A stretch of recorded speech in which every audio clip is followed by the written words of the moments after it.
আসসালামু আলাইকুম। সরকারি সাদত কলেজ করটিয়া টাঙ্গাইল কর্তৃক আয়োজিত অনলাইন ক্লাসে মাস্টার শেষ বর্ষের শিক্ষার্থীদেরকে স্বাগত জানাচ্ছি।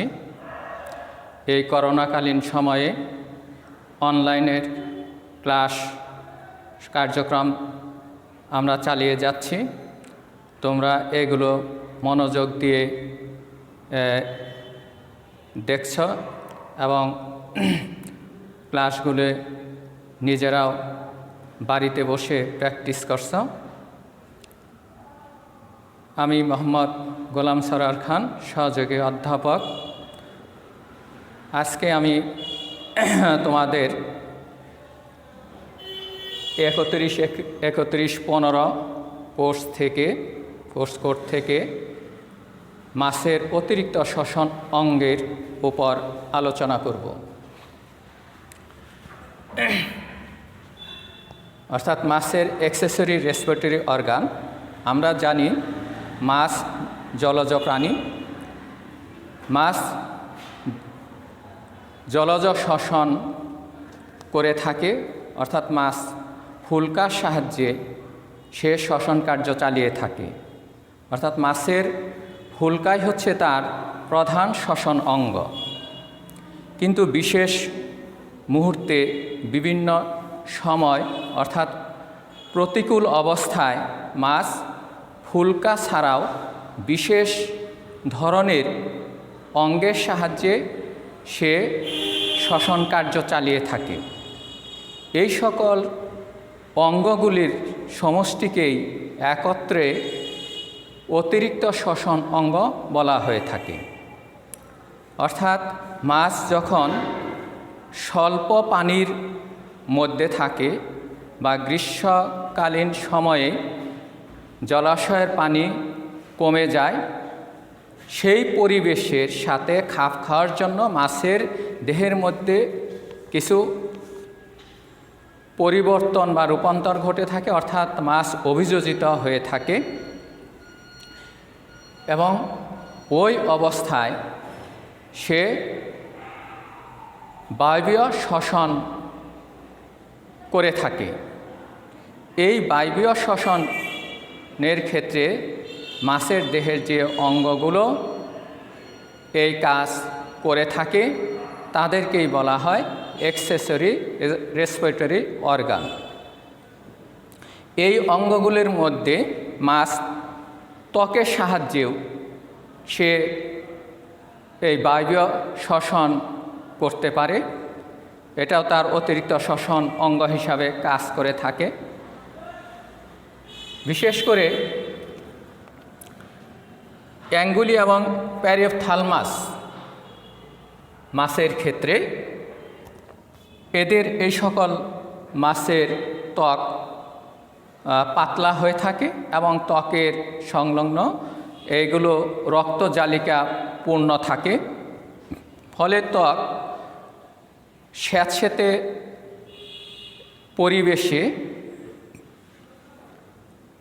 সে অক্সিজেন গ্রহণ করতে পারে এবং দেহ থেকে কার্বন ডাইঅক্সাইড ত্যাগ করতে পারে।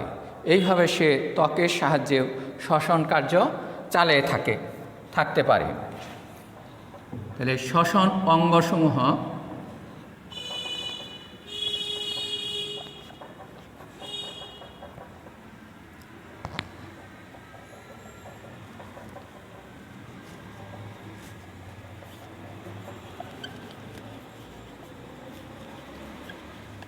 শ্বসন অঙ্গ সমূহ।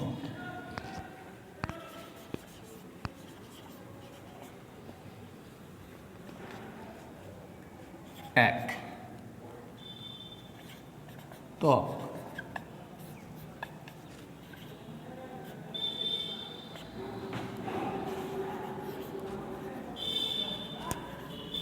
ইন্টেগুমেন্ট।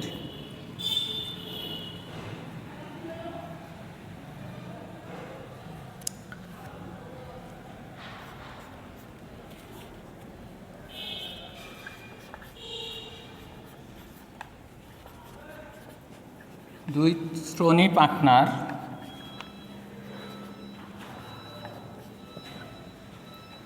বহিঃপ্রবৃত্তি।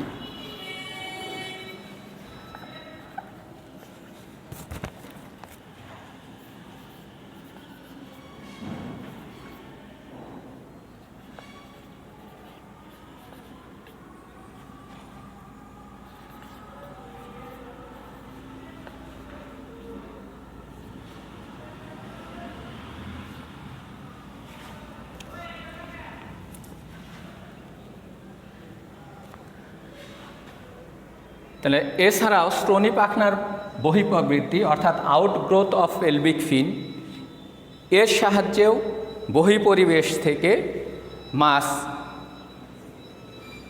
অতিরিক্ত শ্বসন কার্য চালিয়ে থাকতে পারে। বিশেষ করে দক্ষিণ আমেরিকার আমাজন নদী বা এর শাখা নদীতে বসবাসকারী কিছু মাছ, ফুসফুসধারী মাছ, বিশেষ করে ফুসফুসধারী মাছের পুরুষ মাছ, এদের পেলভিক ফিনের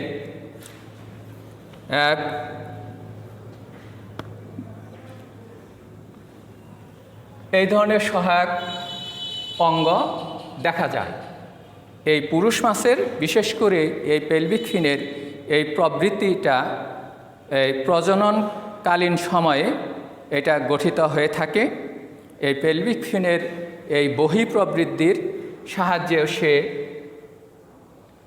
বহিঃপরিবেশ থেকে অক্সিজেন গ্রহণ করতে পারে এবং দেহ থেকে সে কার্বন ডাইঅক্সাইড বের করে দিতে পারে। তাহলে এই অঙ্গটিও অতিরিক্ত শ্বসন অঙ্গ হিসাবে কাজ করে থাকে। যেরকম মাছ ল্যাপিডোসাইরেন, এই জাতীয় মাছের ক্ষেত্রে এইটা সংঘটিত হয়ে থাকে। এছাড়া ফুসফুসীয় সাঁতারথলি, ফুসফুসীয় সাঁতারু থলি বা পটকা।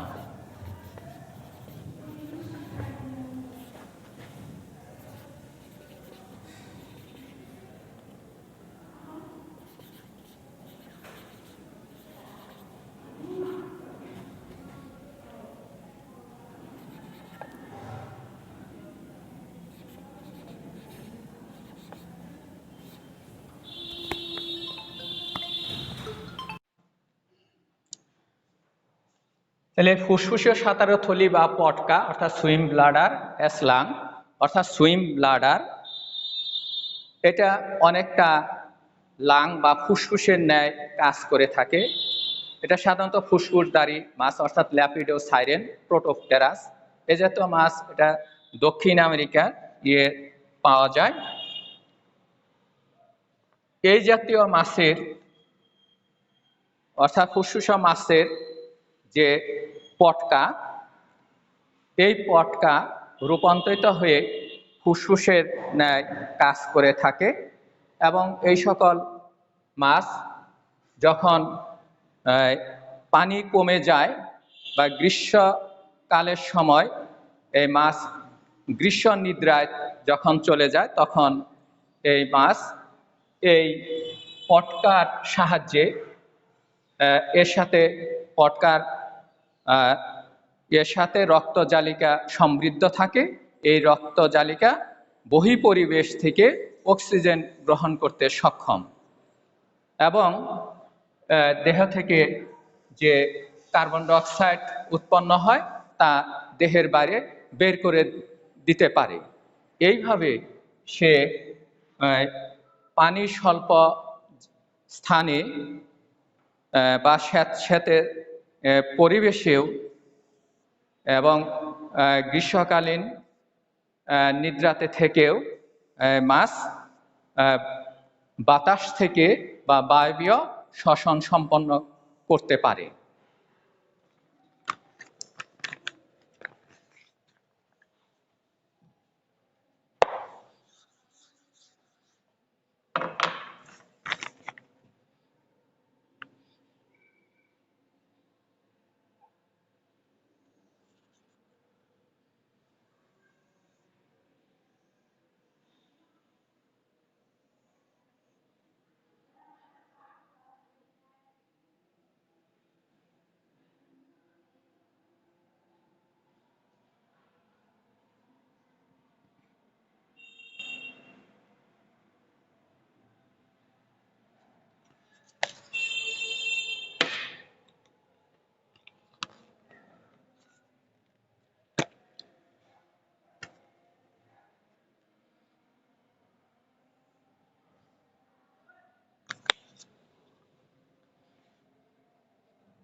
পালমোনারি শিরা,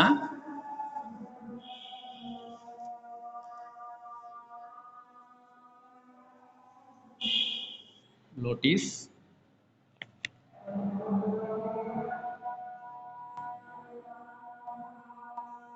গ্রাসনালী,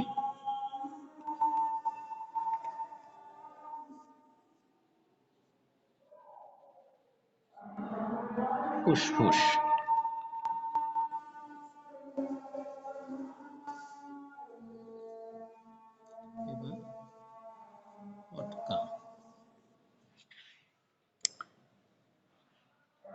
তাহলে এখানে কোলিওপ্টেরাস মাছের তার যে বায়ুথলি বা পটকা যে রূপান্তরিত হয়ে অনেকটা ফুসফুসের ন্যায় কাজ করে সেটা দেখানো হলো।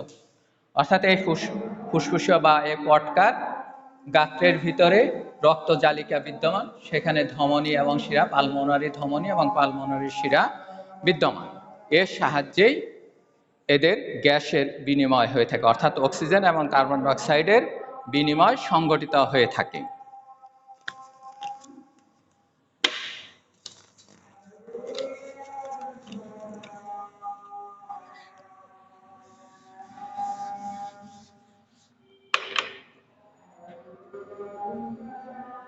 চার,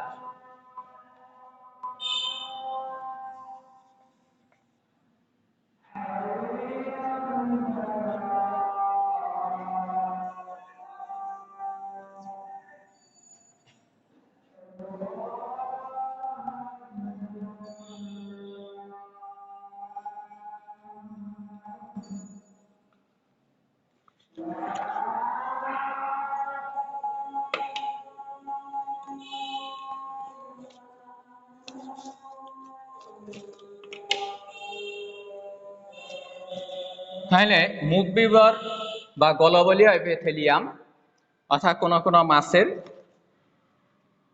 এদের অনেক মাছের রক্তজালিকা সমন্বিত মুখবিবর গলবলীয় এপিথেলিয়াম পানি থেকে সরাসরি অক্সিজেন গ্রহণ করে থাকে।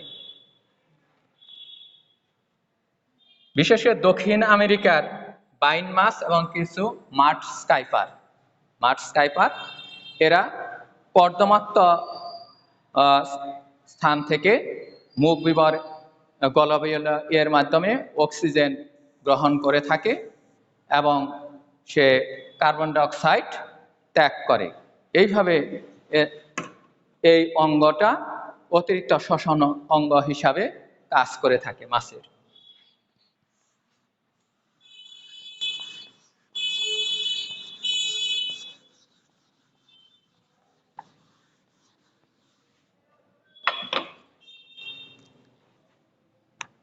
এরপরে আছে পরিপাক নালীর এপিথেলিয়াম।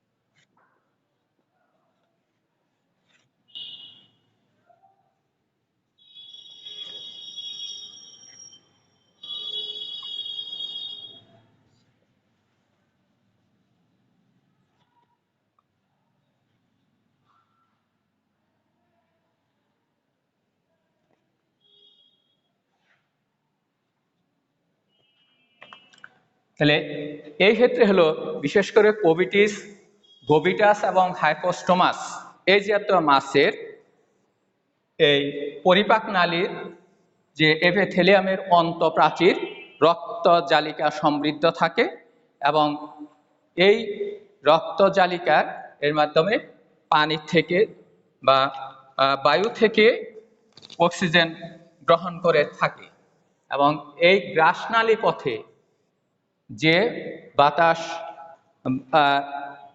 ভিতরে প্রবেশ করে সেই বাতাস থেকে এরা অক্সিজেন গ্রহণ করে থাকে এবং কার্বন ডাই অক্সাইড বায়ুপথে বের হয়ে যায়। এইভাবে এই জাতীয় মাছ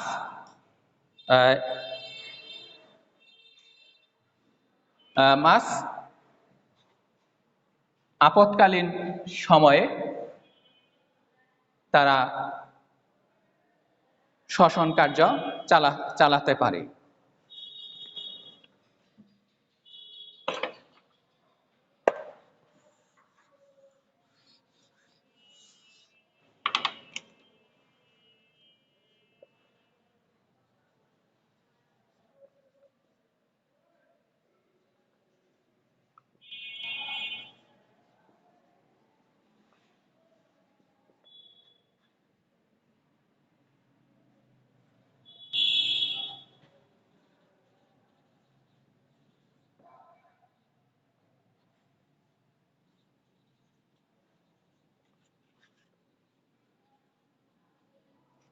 ফ্যারেঞ্জিয়াল আর আউটগ্রোথ অর্থাৎ গলবিলীয় প্রবৃত্তি, বিশেষ করে এটা দেখা যায় সাধারণত কুচে বা চান্না অর্থাৎ টাকি মাছের ক্ষেত্রে এই ধরনের গলবিলীয় প্রবৃত্তি দেখা যায়। এরা ফুলকার পিছনে এই ধরনের প্রবৃত্তি সৃষ্টি হয় বা গঠিত হয় এবং এরা স্বল্প পানিতে বা পানি শূন্য অবস্থায় সেই পরিবেশ থেকে গলবিলের মাধ্যমে যে বাতাস গলবিলে সঞ্চিত হয় তা এই গহ্বরের ভিতরে গলবিলীয় প্রবৃত্তির মধ্যে সেই বাতাস জমা হয় বা সঞ্চিত হয় এবং সেখান থেকে সেই গলবিলীয় প্রাচীরের যে রক্তজালিকা থাকে সেই রক্তজালিকা এই বাতাস থেকেও অক্সিজেন গ্রহণ করতে পারে এবং সৃষ্ট যে কার্বন ডাই অক্সাইড তা কানকোয়া পথে আবার বের হয়ে যেতে পারে। কানকোয়া যখন উন্মুক্ত হয় তখন সেই কার্বন ডাই অক্সাইড বাইরের পরিবেশে পরিত্যক্ত হয়।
বা অধিফুলকা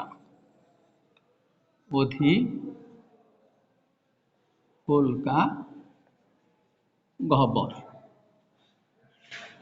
ফুলকা।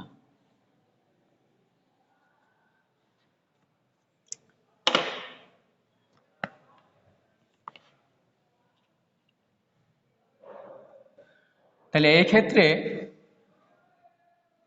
গলবিলের প্রবৃদ্ধি একটা থলের মতো থলে আকার ধারণ করছে এবং এই ফুলকার উপরে প্রলম্বিত হয়ে থাকে। এর ভিতরে গলবিল থেকে যে আগত বাতাস তা এই থলের ভিতরে সঞ্চিত থাকে এবং এই বাতাস থেকেই এর সংলগ্ন যে রক্তজালিকা আছে এই থলের ভিতরের বাতাস থেকে অক্সিজেন গ্রহণ করতে পারে মাছ। এইভাবে সে বায়বীয় শ্বসন সম্পন্ন করতে পারে।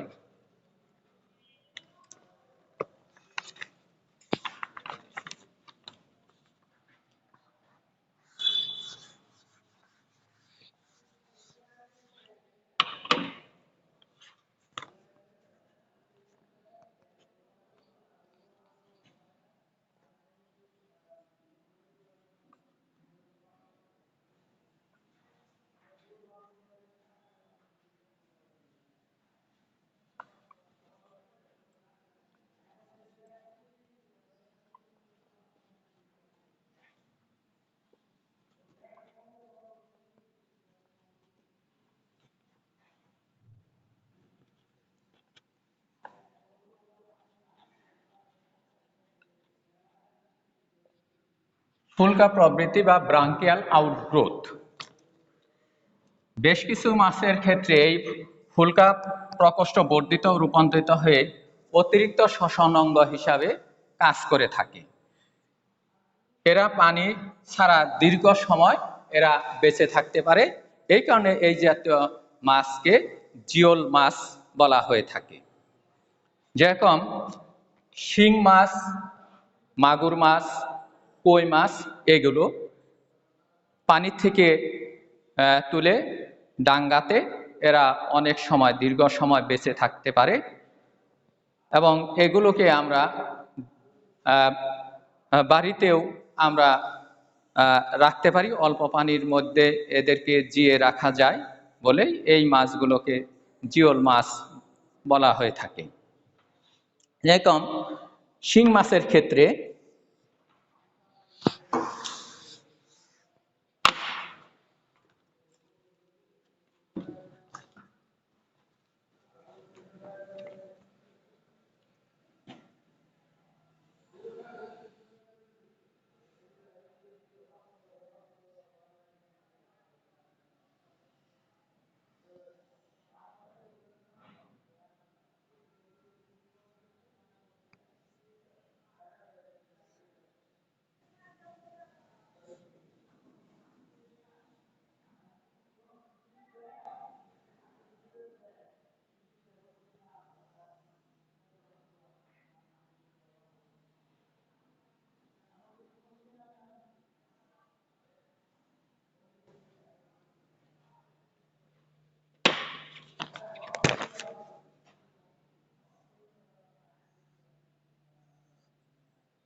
শিং মাছের অতিরিক্ত শোষণ অঙ্গ।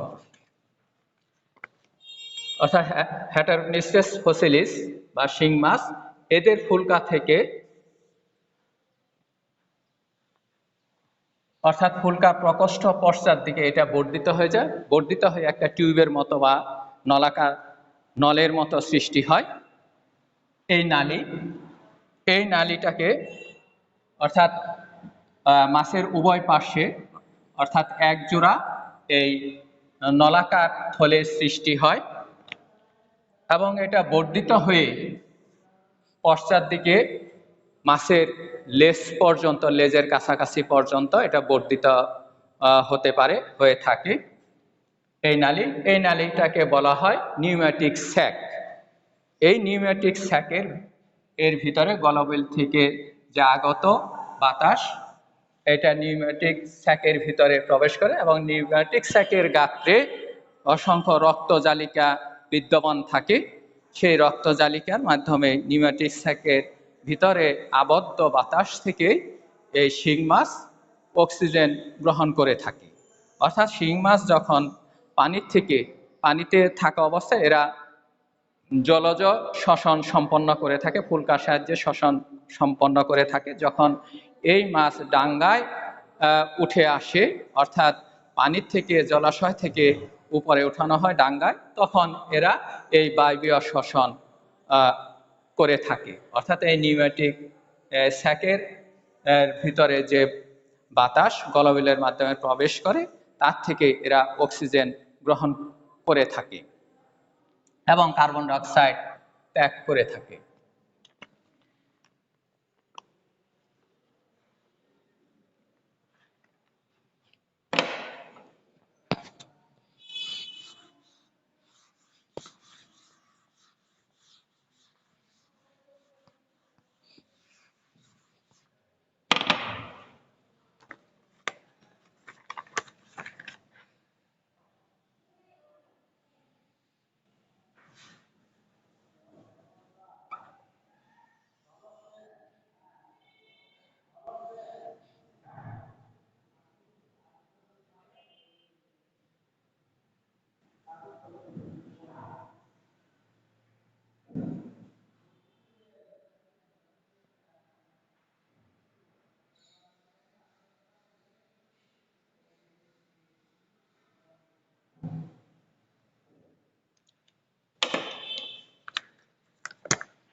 তাহলে কই মাছের ফুলকা প্রকোষ্ঠের পৃষ্ঠ দিকে থেকে দুইটি একম থলির ন্যায় প্রবৃদ্ধি বা সুপ্রাব্রাঙ্কিয়াল গহ্বরের সৃষ্টি হয় এবং এই থলি এপিথেলিয়াম রক্তজালক সমন্বিত হয়ে থাকে। এপিথেলিয়াম রক্তজালক সমৃদ্ধ হয়ে থাকে এবং এক বিশেষ অঙ্গ এর ভিতরে অবস্থান করে। এই অঙ্গটিকে বলা হয় ল্যাবিরিনথিন অঙ্গ। এই ল্যাবিরিনথিন অঙ্গ কই মাছের প্রথম এপিব্রাঙ্কিয়াল অস্থি, অর্থাৎ কই মাছের যে এপিব্রাঙ্কিয়াল অস্থি আছে এটা ভাঁজ হয়ে এই ধরনের অঙ্গে পরিণত হয়ে থাকে বা রূপান্তরিত হয়ে থাকে এবং মিউকাস পর্দা দ্বারা এই অঙ্গটা আবৃত থাকে। বাইরের বাতাস মুখবিবরের গলবিল ছিদ্র দিয়ে, অর্থাৎ মুখবিবর দিয়ে এই পথে বাইরের বাতাস গলবিল দিয়ে ভিতরে প্রবেশ করে। গলবিল থলেতে প্রবেশের পর সেখানে বায়বীয় শ্বসন সেখানে সম্পন্ন হয়, অর্থাৎ ল্যাবিরিনথিন অঙ্গে তখন এর যে রক্ত জালিকা আছে সেই গলবিল মাধ্যমে আগত সেই বাতাস থেকে অক্সিজেন গ্রহণ করে থাকে এবং উৎপন্ন যে কার্বন ডাইঅক্সাইড তা ফুলকার রন্ধ্রপথে অর্থাৎ কপাটিকার মাধ্যমে কানকোয়া দিয়ে কার্বন ডাইঅক্সাইড বাইরে নির্গত হয়। এইভাবে কই মাছ সে এই অতিরিক্ত শ্বসন চালিয়ে থাকে, অর্থাৎ কই মাছ যখন স্বল্প পানিতে থাকে বা ডাঙ্গা থেকে উঠে আসে তখন তারা বায়ু থেকে বাতাস থেকে এইভাবে শ্বসন কার্য চালিয়ে থাকে।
ফুলকা আর্স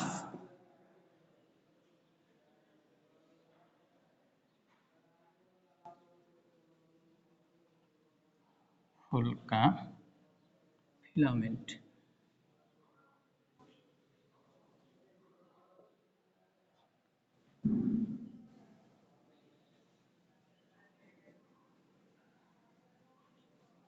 ফুলকা ফ্যান।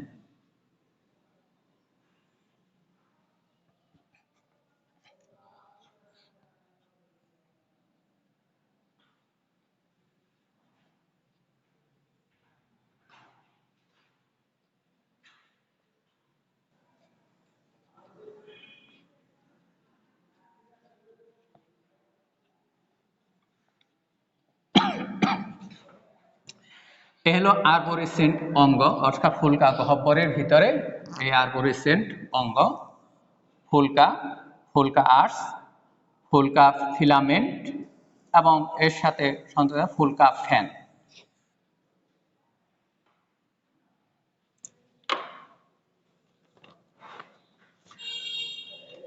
তাহলে মাগুর মাছের ফুলকা প্রকোষ্ঠের উপরে বিদ্যমান সুপ্রাব্রাঙ্কিয়াল যে গহ্বর, এর মধ্যে ফুলের পাপড়ির ন্যায়, অনেকটা ফুলের পাপড়ির ন্যায় অংশ সমন্বিত একটি বিশেষ অঙ্গ অবস্থান করে। এটা অনেকটা দেখতে ফুলের পাপড়ির মতো দেখা যায়। এই বিশেষ অঙ্গটিকেই বলা হয় আরবোরিসেন্ট অঙ্গ। অর্থাৎ এটাই মাগুর মাছে, এই ধরনের অঙ্গ মাগুর মাছে গঠিত হয়ে থাকে। মাগুর মাছ এই আরবোরেসেন্ট অঙ্গের মাধ্যমে অতিরিক্ত শ্বসন কার্য চালিয়ে থাকে।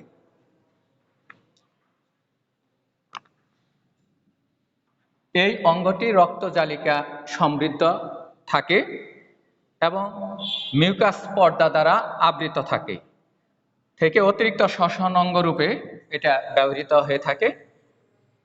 মাগুর মাছ পানিতে থাকাকালীন অবস্থায় এরা প্রধান ফুলকার সাহায্যে জলজ শ্বসন সংঘটিত করে থাকে, কিন্তু যখন এই মাগুর মাছ পানির উপরে চলে আসে তখন বাতাস থেকে অক্সিজেন গ্রহণ করে থাকে আরবোরেসেন্ট অঙ্গের মাধ্যমে। বা ডাঙ্গাতে এরা যখন চলে আসে বা ডাঙ্গাতে থাকলে তখন এরা এই বায়বীয় শ্বসন সম্পন্ন করে থাকে এই অঙ্গের মাধ্যমে। ঠিক আছে শিক্ষার্থীরা, তোমরা আজকে এই মাছের অতিরিক্ত শ্বসন অঙ্গ সম্পর্কে পরিচিতি লাভ করলে। তোমরা বাসায় বসে এগুলোকে আবার রিভাইজ দিবে, ভালো করে তোমরা পড়বে। আর করোনাকালীন সময়ে তোমরা স্বাস্থ্যবিধি মেনে চলবে এবং সবাই ভালো থাকবে।